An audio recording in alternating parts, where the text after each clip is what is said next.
It was just after midnight. The kind of quiet that only happens when the world has finally stopped spinning for a moment. No cars, no voices, no distractions.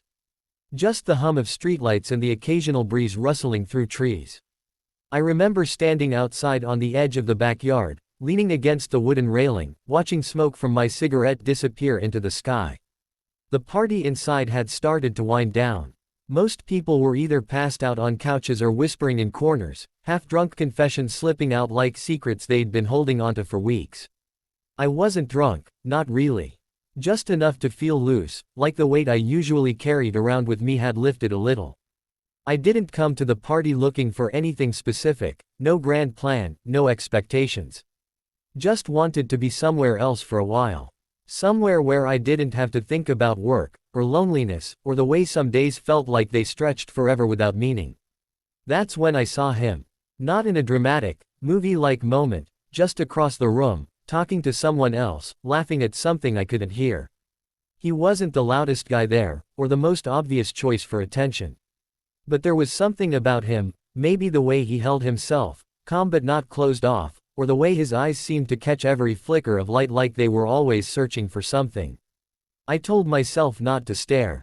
I've learned over the years that sometimes it's better to pretend you don't notice things, especially when those things make your chest tighten in a way that feels dangerous.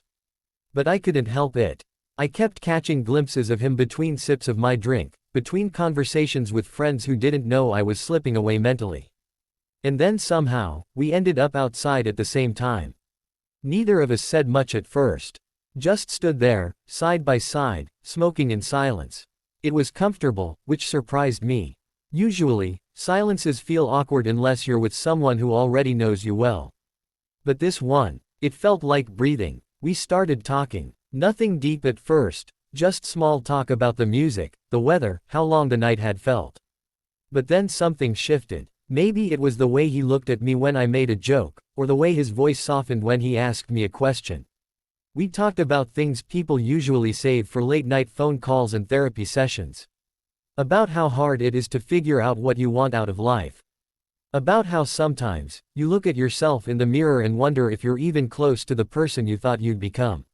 He laughed when I admitted I still hadn't figured out how to fold fitted sheets properly. I smiled when he told me he used to write poetry when he was younger but stopped because it made him feel too exposed. We weren't just talking, we were connecting asterisk. And that scared me a little. I don't believe in fate, not really. But I do believe in moments, the kind that feel like they're meant to happen, even if they don't lead anywhere. That night was one of them. We ended up alone together near the end of the party, standing under the dim glow of a porch light. Everyone else had gone inside or left. There was no music playing anymore, just the soft crunch of gravel beneath our shoes as we shifted closer without realizing it. I remember the way my heart started beating faster, like it knew something my brain hadn't caught up to yet. And then, without thinking, I kissed him. It wasn't planned. It wasn't calculated. It just happened. My lips touched his, gently at first, like I expected him to pull away any second. But he didn't. His body didn't tense. His hands didn't push me back. Instead, he leaned into it, just slightly, barely noticeable, but enough for me to feel it. Enough for me to realize that whatever this was, it wasn't one-sided. And then it was over. We both stepped back, eyes wide, faces flushed. No words came right away. Just breaths and silence and the echo of what had just happened. I could feel my cheeks burning, my pulse pounding in my ears. Was I supposed to apologize? Laugh it off? Pretend it never happened? I didn't know. But before I could say anything, he looked at me, really looked at me, and said, "Wow." That was all. Just one word. But it was enough. Because in that word, I heard everything: surprise, confusion, curiosity, maybe even a little fear. But also something else. Something I wasn't sure I was allowed to hope for. I walked away after that. I had to. If I stayed another second, I would have done something reckless, like ask him what it meant, or worse, tell him how I felt. And that wouldn't have been fair. Not yet. Not after one kiss and a few minutes of conversation that somehow felt like a lifetime. So I left, hands shaking, stomach twisted into knots. I got home and sat on my bed, replaying the whole thing over and over again. Wondering if I'd ruined everything. Wondering if I'd ever see him again. Wondering if he was lying awake too, trying to make sense of it all. Wondering if that one moment had changed something between us, or if it was just another passing thing, lost in the blur of midnight and alcohol and emotion. But deep down, I already knew the answer. Some part of me understood, even then, that nothing would ever be quite the same again. I didn't sleep that night. Not really. I lay in bed staring at the ceiling, replaying every second of that kiss like it was a movie on loop inside my head. My lips still tingled, not physically, but emotionally, like they were trying to hold on to something fragile and fleeting. I kept asking myself the same questions over and over again. Did that really just happen? Why did he let me do it? Did he feel anything? Was it a mistake? But there were no answers, only more questions, tangled up with nerves and excitement and fear. I grabbed my phone more than once, fingers hovering over his name in my messages, ready to type something, anything, but I never hit send. What could I even say? Hey, sorry I kissed you randomly. Or worse, did you like it? That felt too vulnerable, too raw, too soon. Morning came way too fast. The sunlight through my blinds felt harsh, almost cruel, like the universe was reminding me that life keeps going whether you're ready for it or not. I dragged myself out of bed, half expecting to wake up and realize it had all been a dream. But no, the memory was still there, vivid and unshakable. I made coffee, sat on the edge of my couch, and stared blankly at the wall like maybe it would give me some kind of sign. My phone stayed silent. No message from him. Of course there wasn't. He probably woke up regretting everything, wondering what the hell had gotten into him. Maybe he was already blocking me on every platform, deleting my number, pretending none of it ever happened. But then, just as I was about to give up, my phone buzzed. A text. His name lit up the screen and my heart dropped straight into my stomach. I stared at it for a few seconds before opening it, like reading it too fast might ruin whatever was inside. The message was short. Hey, about last night, asterisk, and that was it. Just those 5 words. No punctuation, no emoji, nothing else. It should have been simple, but it hit me like a punch to the gut. I read it again, and again, trying to decode the tone behind it, even though there was nothing to go off. Was he mad? Confused? Curious? I had no idea. My thumb hovered over the keyboard and I started typing a response, then deleted it, then typed another one. Then deleted that too. I didn't know how to respond without either overreacting or underplaying what had happened. So I waited. I told myself I'd give him time to finish the sentence. Maybe he just needed to collect his thoughts. He didn't write back right away. In fact, he didn't write back for hours. By the time the sun had moved across the sky and shadows stretched long across my living room floor, I was pacing. I couldn't sit still. I tried watching TV, scrolling mindlessly through social media, even took a walk around the block just to burn off some nervous energy. Nothing helped. My brain wouldn't stop running through different scenarios. What if he thought I was weird? What if he was straight and this whole thing was just a fluke? What if he was disgusted by it? What if he never wanted to talk to me again? Then, finally, just as I was starting to accept that I might never hear from him again, my phone buzzed again. Another message. This time longer. I opened it quickly, heart pounding so hard I could hear it in my ears. That kiss, it was weird, right? Like, not what I expected.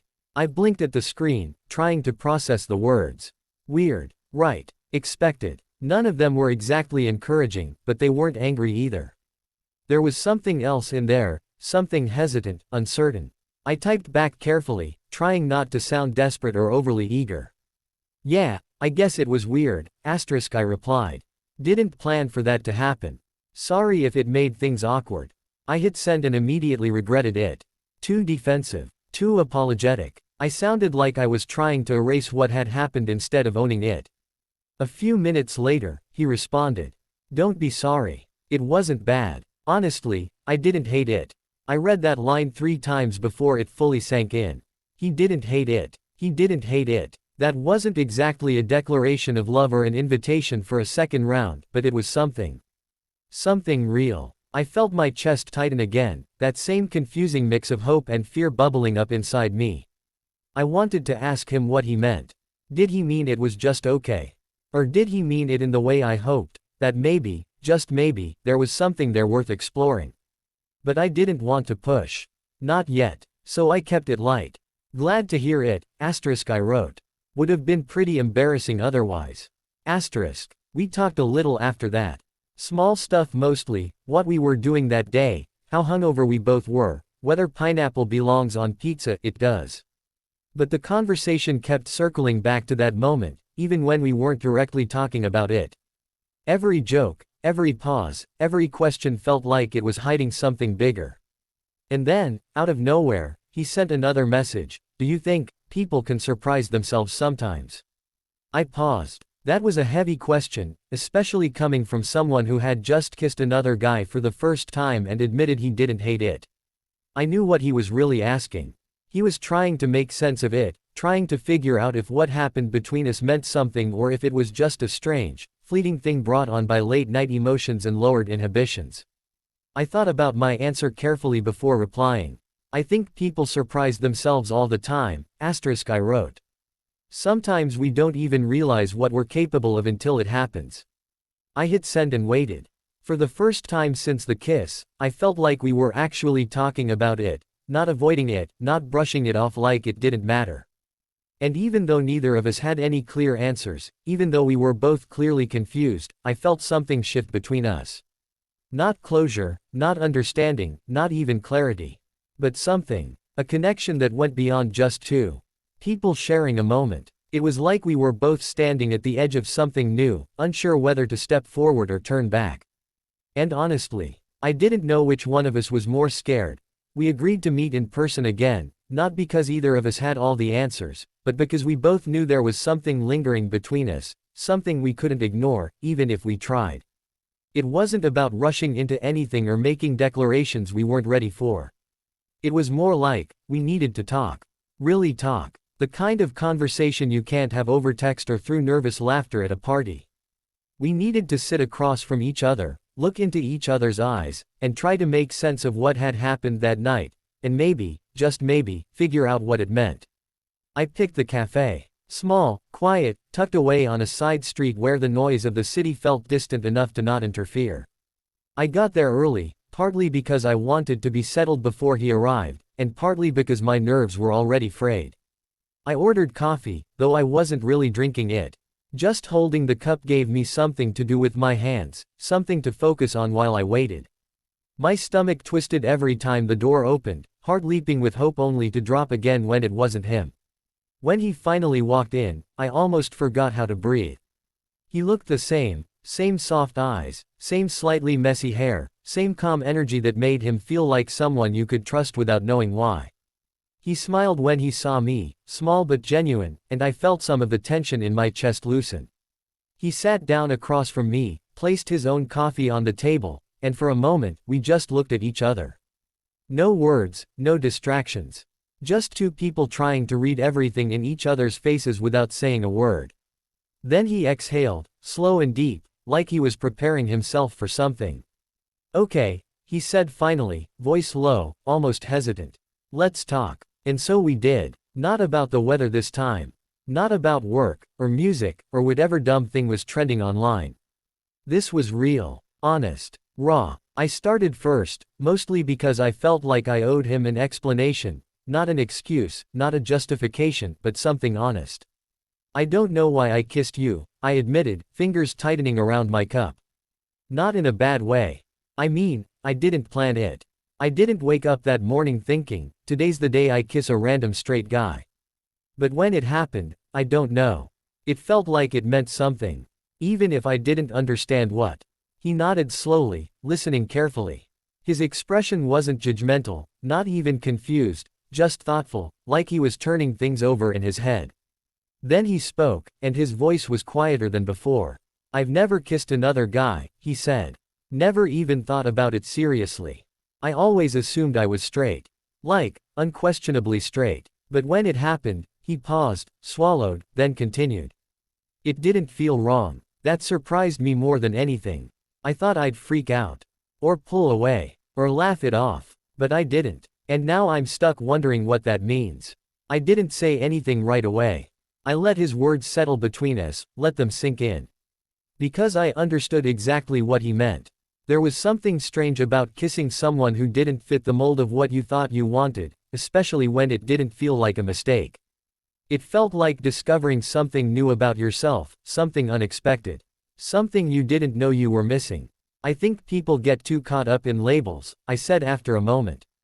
Like sexuality is this fixed point instead of something fluid. Like one experience has to define your entire identity. I shrugged. But what if it doesn't? What if it's just part of figuring things out? He considered that, tapping his fingers lightly against his cup. That makes sense, he admitted. But it's also scary. Because if I start questioning things, where does it end? Do I suddenly have to rethink everything about myself? About my past relationships? About what I thought I wanted? I nodded. Yeah, that part's terrifying. But I think the alternative, pretending it didn't happen, pretending it didn't affect you, that's worse. Because then you spend your whole life avoiding parts of yourself. He was quiet for a long time after that. Long enough that I wondered if I'd gone too far, if I'd pushed him into territory he wasn't ready to explore. But then he looked up, met my eyes, and said, "You know what the weirdest part is?" I shook my head, waiting. I keep thinking about it. Not just the kiss itself. But the way it felt. The way you felt. And I don't know if I want to stop thinking about it. My breath caught slightly. That wasn't a confession, not exactly. But it was close. Close enough that I felt something shift inside me, a flicker of hope, fragile but real. You don't have to rush into anything, I told him gently. There's no timeline here. You can take as long as you need to figure things out. He smiled, just a little. That means a lot, he said. Because honestly, I don't know what I'm doing. None of us do, I replied with a small laugh. But sometimes, the best discoveries come from not having a plan. We talked for hours after that. About our lives, our fears, our pasts, everything that had shaped us into the people we were sitting across from each other now. He told me about his previous relationships, how they had always been with women, how he'd never questioned his attraction before. I told him about growing up knowing I was different, about the years of hiding, the moments of fear, the times I'd fallen for people who didn't see me the way I wanted them to. And somehow, in the middle of all of that, we found ourselves laughing. Real, full-on laughter, the kind that makes your sides ache and your eyes water. It felt absurd, considering how serious the conversation had been, but it also felt necessary. Like we needed to remind ourselves that even in the midst of confusion, even in the middle of something uncertain, we could still find joy. When we finally left the cafe, it was dark outside. The streets were quieter now, the kind of hush that comes late at night when most people are tucked safely inside their homes. We walked together for a bit, side by side, shoulders occasionally brushing. At one point, he stopped and turned to me, hesitating just slightly before speaking. "Can we do this again?"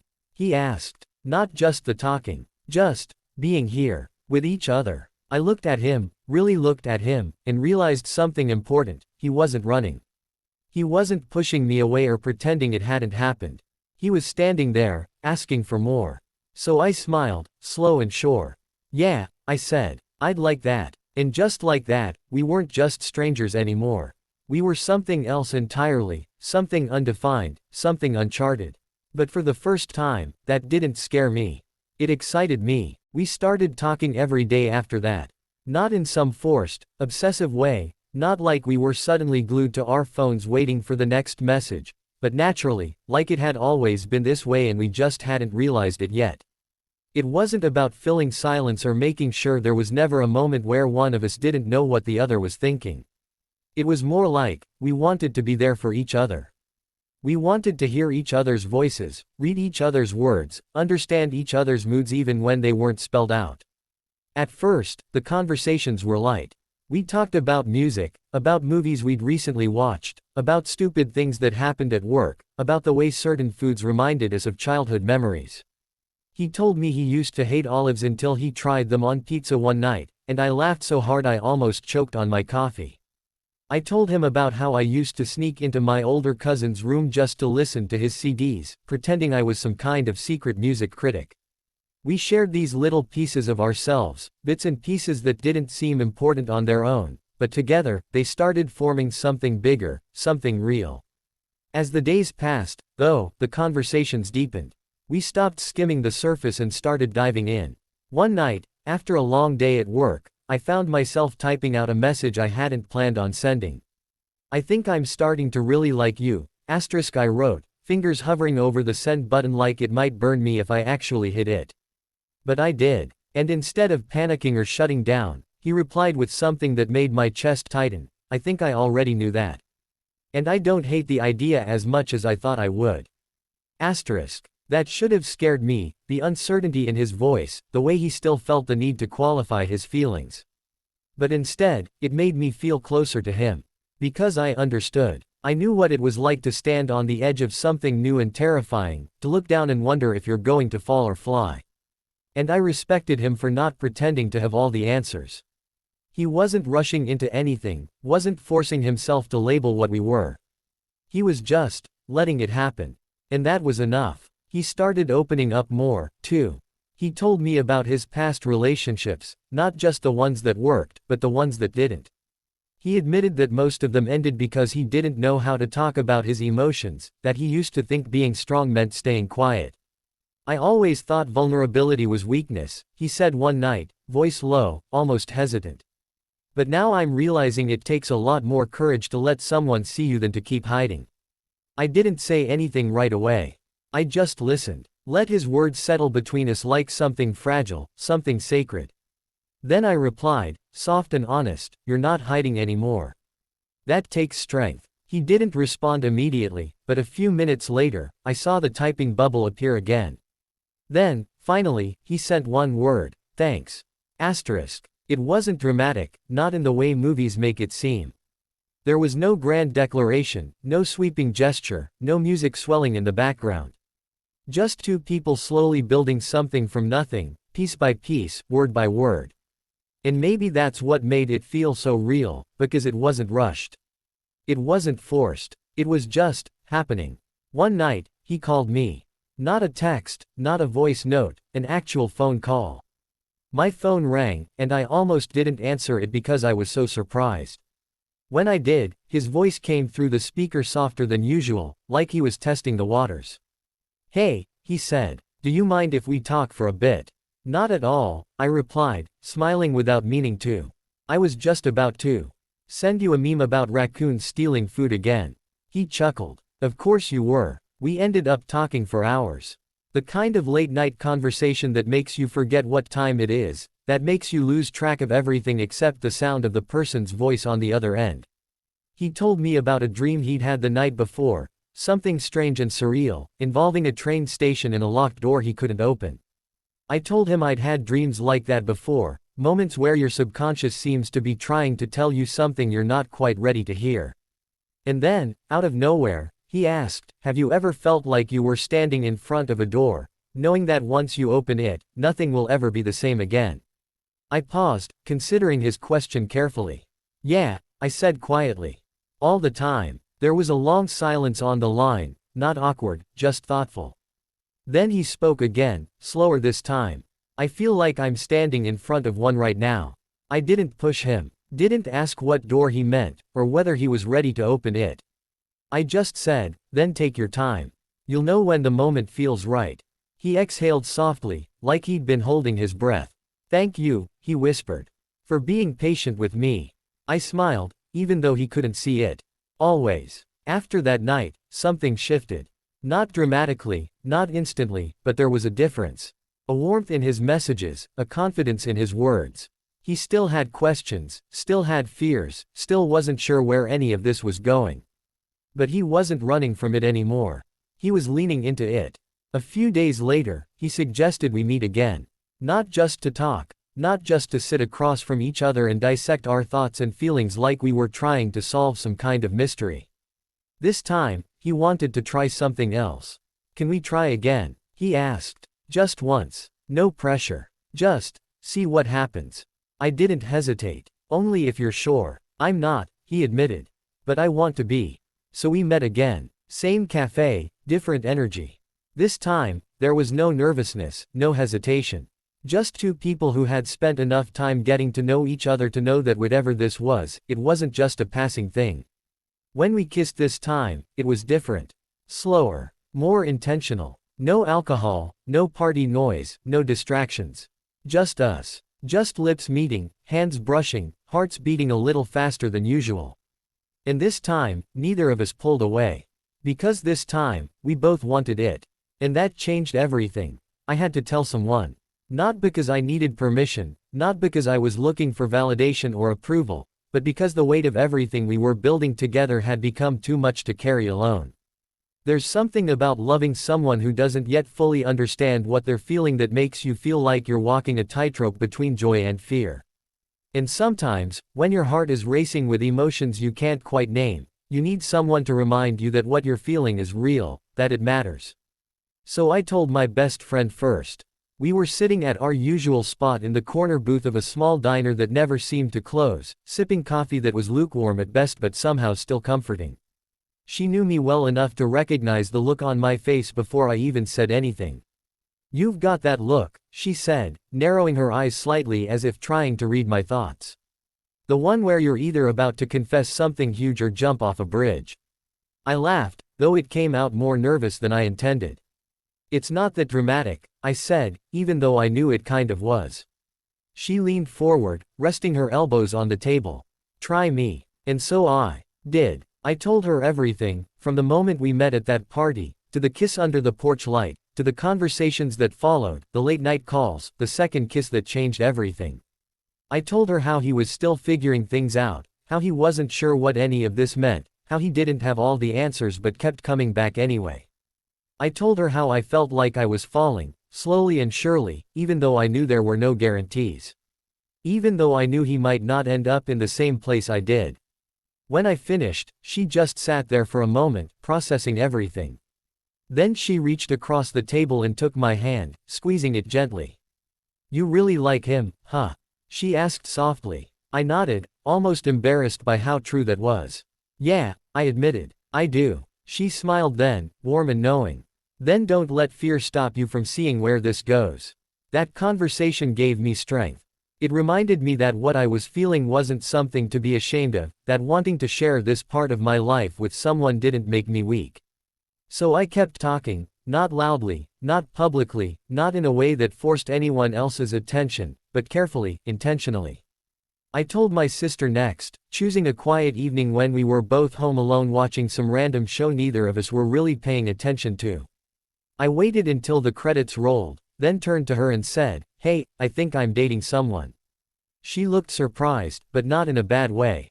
"Wait, really? Since when?" "Not long," I said. "But it feels different." She tilted her head slightly, studying me. "Different how?" I hesitated, not because I was afraid of her reaction, but because I wanted to say it right. "He's still figuring things out," I finally said. "He hasn't labeled himself the way I have. But he keeps showing up. He keeps choosing to be here." She thought about that for a moment, then smiled. "That sounds like love, just in its early stages." I smiled back, grateful for her words. "Maybe it is. But not everyone made it easy." While I was learning how to talk about us, he was struggling with his own circle. I could see it in the way he responded to messages sometimes, slower, more distant, like something was weighing on him.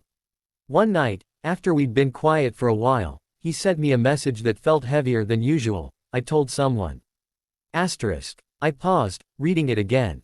"Oh," I replied. "How did it go?" Asterisk. There was a long delay before he answered. When he did, his words were careful, mixed reactions. "Some people get it. Others don't. Or at least, not yet." Asterisk. I hated that he had to deal with that. Hated that he had to explain himself to people who weren't even trying to understand. So I wrote back, "You don't owe anyone an explanation. You're allowed to take your time." Asterisk. He responded quickly this time, "I know. But it still sucks." Asterisk. Of course it did. Coming to terms with something new about yourself is hard enough without having to defend it to others. And I knew better than most how isolating that could feel. So I made sure he knew he wasn't alone in it.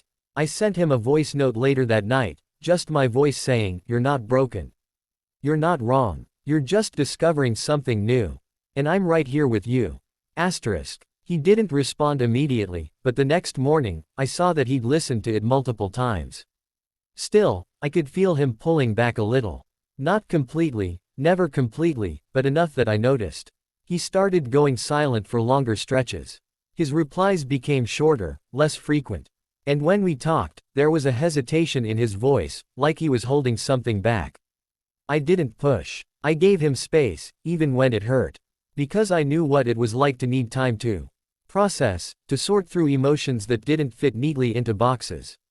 And I knew that forcing him to explain would only make it harder for him to find his way back. One night, after days of silence, I got a text that broke my heart a little. "I'm sorry I've been distant." Asterisk. I typed back instantly, "You don't have to apologize for needing space." Asterisk. A few minutes passed before he replied again. This time, he sent something longer. I don't want to lose what we have. But sometimes it feels like I'm standing in the middle of a storm and I don't know which way to run. Asterisk. My chest tightened reading that. I wanted to reach through the phone and pull him close, hold him until the storm passed. Instead, I responded with something simple but honest, "Then stand still. Let it pass. I'll wait for you." Asterisk. He didn't write back right away, but later that night, he sent one final message, "Thank you for being patient with me." Asterisk. I saved that message, not because it was dramatic or poetic, but because it was proof that he was still here. Still trying. Still choosing us, even when it scared him. And honestly, that meant more to me than anything else ever could. Because love isn't always loud. Sometimes, it's quiet, a steady presence, a willingness to stay even when things are uncertain. And in that moment, I realized something important. This wasn't just about falling for him anymore.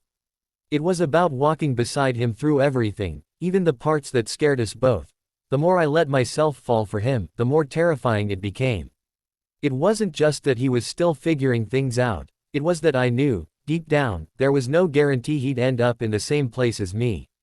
And that fear, quiet but persistent, started to settle into my chest like a shadow I couldn't shake. I tried not to let it show.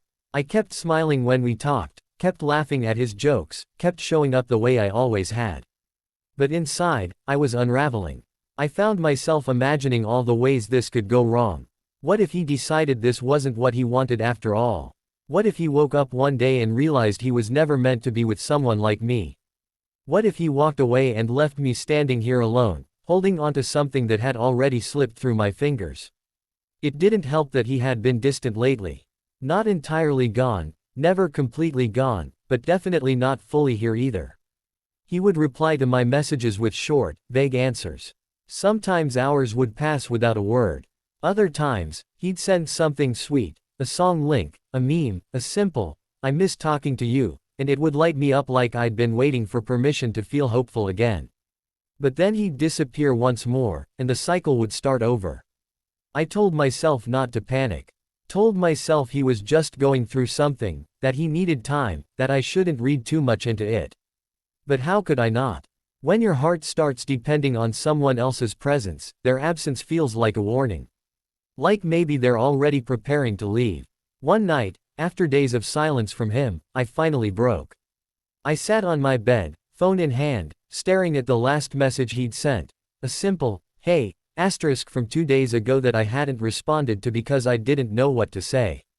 I wanted to ask him where he'd gone, why he was pulling away, whether he still wanted this. But I didn't. Instead, I typed something softer, "Are you okay?" Asterisk. He replied almost instantly, "Yeah. Just a lot on my mind." Asterisk. I hesitated before responding. "Is everything all right between us?" Asterisk. That question hung in the air for longer than I liked. So long that I started replaying every interaction we'd had recently, searching for signs I might have missed. Was there something I did? Something I said? Had I pushed too hard? Had I stayed too quiet? Then, finally, he answered, "I don't know if I'm ready for labels."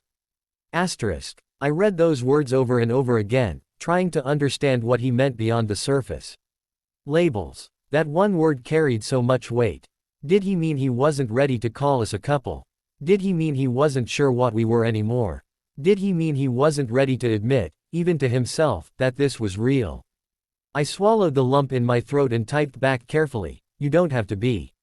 We don't need labels to matter." Asterisk. But even as I sent it, I felt the sting of insecurity creeping in. Because I wanted to matter. I wanted to be more than just someone he was figuring things out with.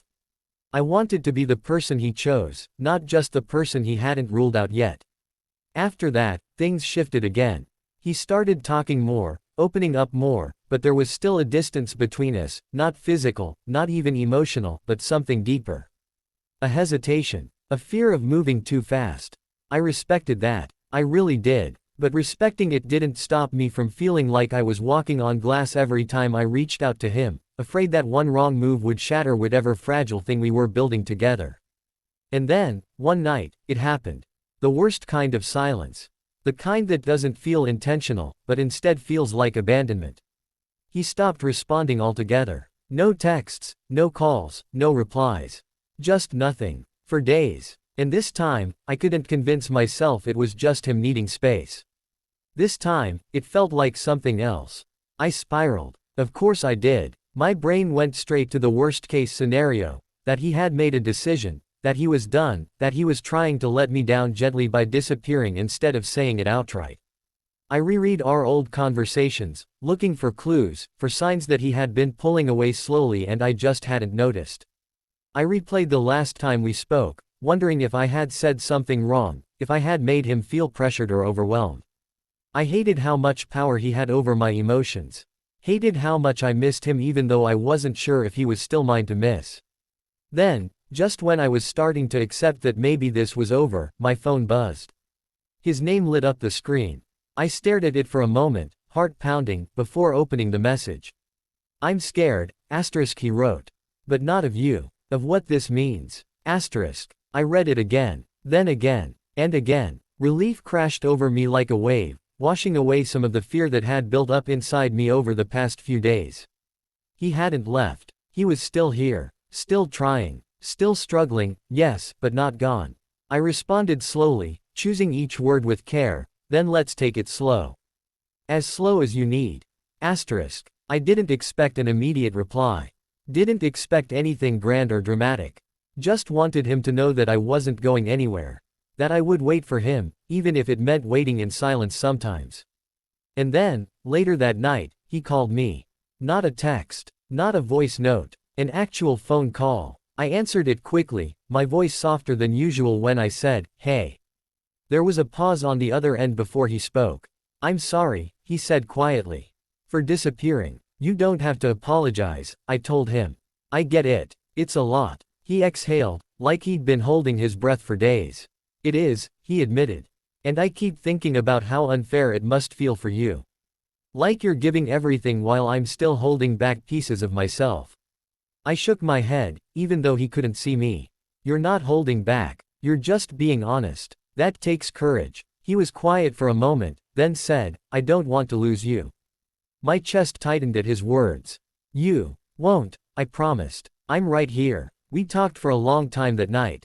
About everything. About how hard it was for him to explain this to people who didn't understand. About how scary it was to look in the mirror and realize the reflection wasn't exactly who he thought it was. About how he kept wondering if this meant he was different now, or if he'd always been this way and just never let himself see it. And I listened. Fully. Completely. Without judgment, without pressure. Just love. Quiet, steady, unwavering. When the conversation ended, I lay in bed staring at the ceiling, heart full but exhausted. I knew this wouldn't be easy. Knew that loving someone who was still discovering themselves meant learning how to be patient with both them and myself. Knew that there would be more moments of doubt, more nights where I questioned whether I was enough, more times when I wondered if I was just setting myself up for disappointment. But I also knew this: I wasn't willing to walk away. Not yet. Not ever, if I could help it. Because sometimes, love isn't about certainty.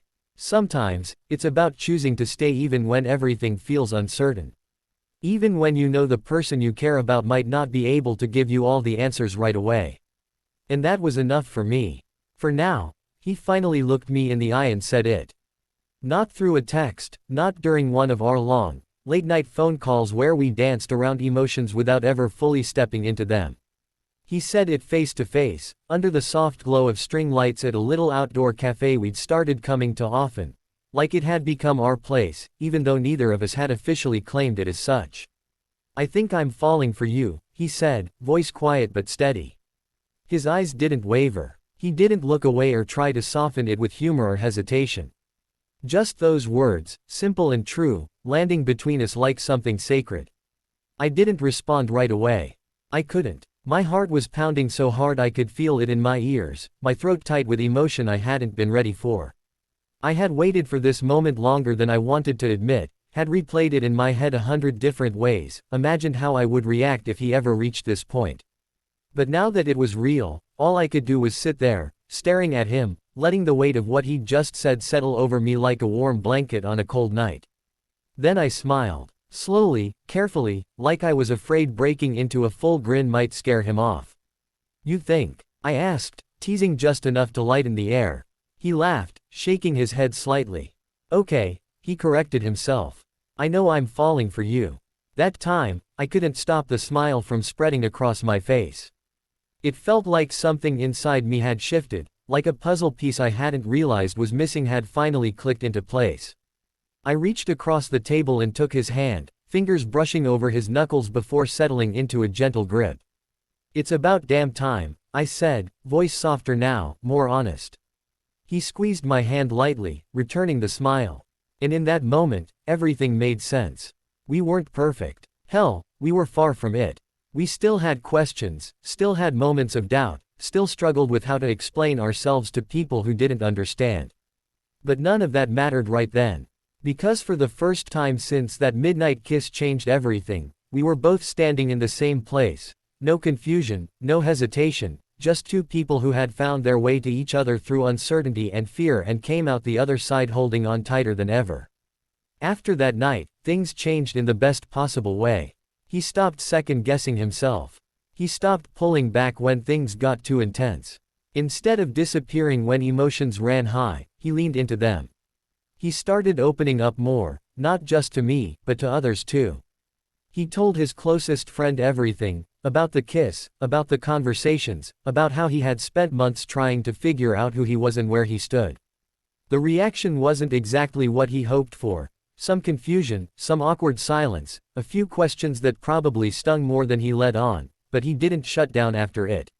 He didn't retreat into himself the way he used to. He kept going. Kept pushing forward. And I was proud of him. So damn proud. One night, after a particularly long day, he sent me a message that made my chest ache in the best way. I posted something today. Asterisk. I blinked at the screen, confused. What kind of something? Asterisk. A few seconds later, he sent a link. I opened it quickly, heart already racing before I even knew what I was looking at. It was a post on his social media, short, simple, but powerful. Just a photo of us sitting together at that same cafe, glasses of water between us, hands resting close enough to almost touch. The caption read, "Sometimes, love finds you when you least expect it. And sometimes, it shows up in a way you never saw coming. Still figuring things out, still learning, but doing it with someone who makes it worth it." Asterisk. I stared at the words for a long time, reading them over and over again until they blurred slightly behind my eyes. He had done it. He had shared us with the world. Not in a grand, dramatic way, not with declarations or speeches, but with honesty. With courage. With the kind of vulnerability that scared most people into silence. I responded immediately, "You really did it." Asterisk. He replied within seconds, "Yeah. I did." Asterisk. I didn't know what to say after that. There were no words big enough to capture what I was feeling. So instead, I called him. He answered on the first ring. "You're ridiculous," I said the moment I heard his voice. "Do you know that?" He chuckled, but there was something soft in his tone. "Is that a bad thing?" "No," I said honestly. "It's a beautiful thing." There was a pause on the line, just long enough for me to hear the breath catch in his throat. Then he whispered, "Thank you for being patient with me." I smiled, even though he couldn't see it. Always. We didn't talk for long after that. Just a few more minutes of quiet conversation, of sharing small details about our days, of laughing at stupid things we'd seen online. But when we hung up, I sat on my bed for a while, just letting it all sink in. Letting myself feel everything, the joy, the pride, the deep, overwhelming gratitude that he had chosen to walk this path with me, even when it terrified him. Because that's what love is, isn't it? Not perfection. Not certainty. Not having all the answers. It's showing up anyway. It's choosing to keep going, even when you don't know where it will lead. It's taking someone's hand and saying, I don't know what comes next, but I want to find out with you. Asterisk. And that's exactly what we were doing. We went to Pride together a few weeks later. It was his first time attending, and mine too, strangely enough. I had always avoided it before, mostly because I never had anyone to go with. But this time, I had him. We walked side by side through the streets filled with color and music and celebration, surrounded by people who were unapologetically themselves. He held my hand the entire time, fingers interlaced with mine like he never wanted to let go. Every time someone glanced our way, every time a stranger gave us a knowing smile, every time we passed a couple dancing like nobody was watching, I felt something shift deeper inside me. This was real. We were real. And we were happy. Later that night, after the parade ended and the city lights flickered above us, we sat on a bench near the river, just watching the water move beneath the bridge. He rested his head on my shoulder, and I wrapped an arm around him, pulling him closer. I never thought I'd be here, he murmured. Like, actually here. Doing this. I kissed the top of his head gently. Me either. He lifted his gaze to meet mine, eyes soft with something I couldn't quite name. But I'm glad I am. So am I whispered.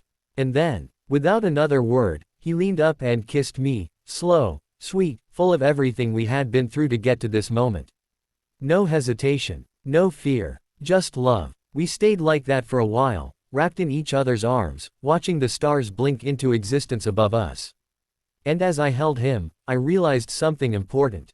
We weren't done growing. We weren't finished learning. We still had so much ahead of us, challenges, questions, moments of doubt. But we weren't alone anymore.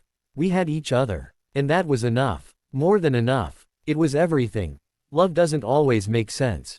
It rarely follows the rules we expect it to, and it almost never shows up when we're ready for it. Sometimes, it finds you in the most unexpected places, not in grand gestures or dramatic declarations, but in quiet moments, in stolen glances, in the way someone looks at you when they think you're not paying attention. And sometimes, like in my case, it shows up in a kiss under a porch light, with no warning and no plan, changing everything in a single second. I used to think love had to look a certain way. That it came with certainty, with clear labels, with people who already knew exactly who they were before they ever let someone else in. But this story, our story, proved me wrong. Love isn't about having all the answers. It's about being willing to ask the questions together. It's about showing up even when you're scared, even when you don't know what comes next, even when you're still figuring yourself out.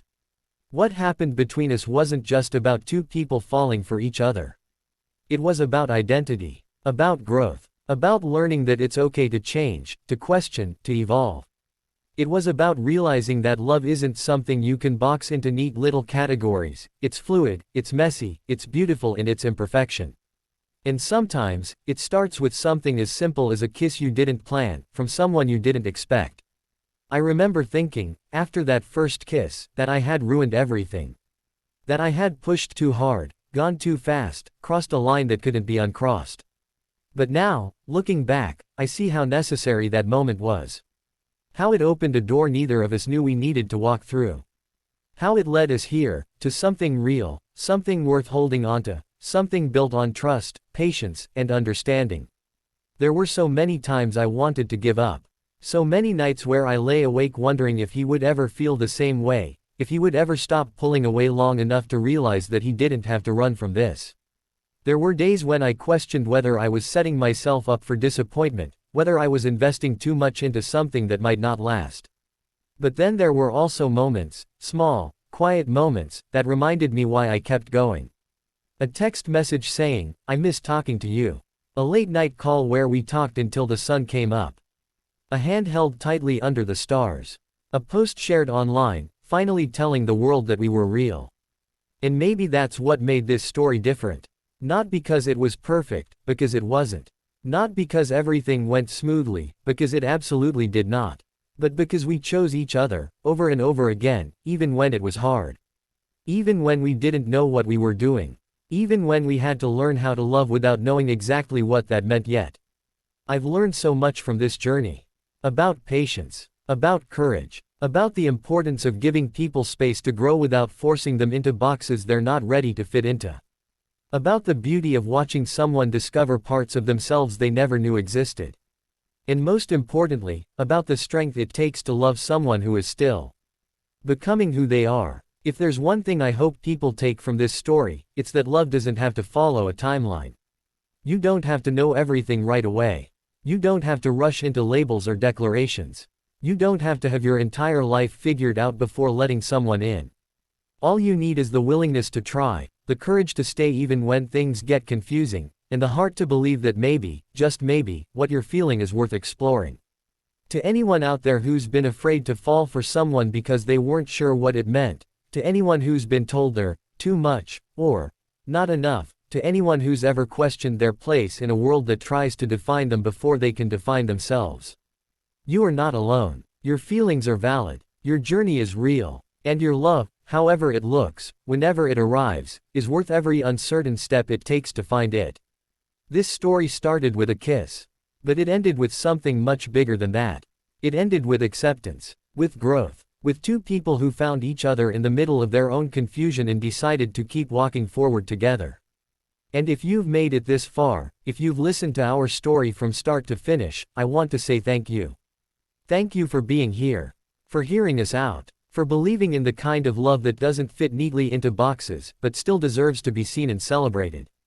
If this story moved you, if it reminded you of something in your own life, or if you simply want to share your thoughts, leave a comment below. Tell me what you felt, what it made you think of, or even just say hello. If you found strength in these words, hit that like button and subscribe for more heartfelt stories like this one. Because love, real, honest, imperfect love, is always worth telling. Thank you for watching. Thank you for listening. And remember, sometimes the most beautiful moments come from the most unexpected places.